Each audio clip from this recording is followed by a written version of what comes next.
अस्सलाम वालेकुम। उबलते हुए पानी में तरबूज डालें और कमाल देखें। आज मैं आपके साथ बहुत ही हैरान कर देने वाली रेसिपी शेयर करूंगी जिसे खाकर मज़ा ही आ जाएगा और खाने वाले पूछेंगे कि आपने ये कैसे बनाई है। तो आज के बाद आप तरबूज के छिलकों को ज़ाय नहीं करेंगे मेरी रेसिपी देखने के बाद। अब यहाँ पर सबसे पहले तरबूज के जो छिलके हैं, इसका जो अंदर वाला रेड वाला पार्ट है उसको हमने छुरी से अलहदा कर लेना है।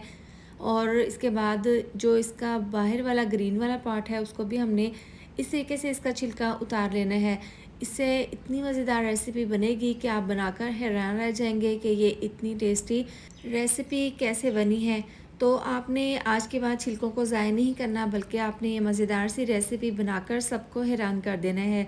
अब इसका ऊपर वाला ग्रीन वाला पार्ट उतारने के बाद अंदर का रेड वाला भी हमने उतार दिया था। अब जो इसका सफ़ेद वाला पार्ट है उसको हमने इस तरह से छोटे छोटे पीसेस में कट कर लेना है।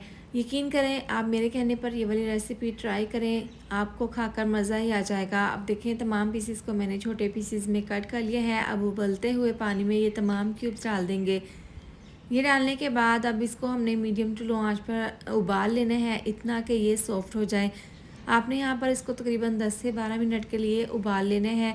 और यहाँ पर इसके अंदर 1 से 2 बार चम्मच को भी चला देना है। तो यहाँ पर तकरीबन 12 मिनट हो गए हैं, अच्छे से ये बॉईल हो गए हैं। इनको हम निकाल लेंगे, पानी को छान लेंगे और अच्छे से इन क्यूब को हम ठंडा कर लेंगे। अब यहाँ पर ये बिल्कुल अच्छे से ठंडे हो गए हैं। तो अब यहाँ पर इसको हम डाल देंगे ग्राइंडर जग में। ये डालने के बाद अब इसके अंदर फ्रेश डाल देंगे हरा धनिया डंडी समेत, इससे बहुत ही अच्छा सा फ्लेवर आएगा। इसके साथ ही डाल देंगे 4 से 5 हरी मिर्चें, ये तीखी नहीं है। अब इसमें डाल देंगे हम पुदीने के पत्ते, काफ़ी सारे, तकरीबन 1 से 2 मुट्ठी। अब यहाँ पर ये खाली पुदीने के पत्ते हैं, डंडी नहीं हमने इसमें डाली।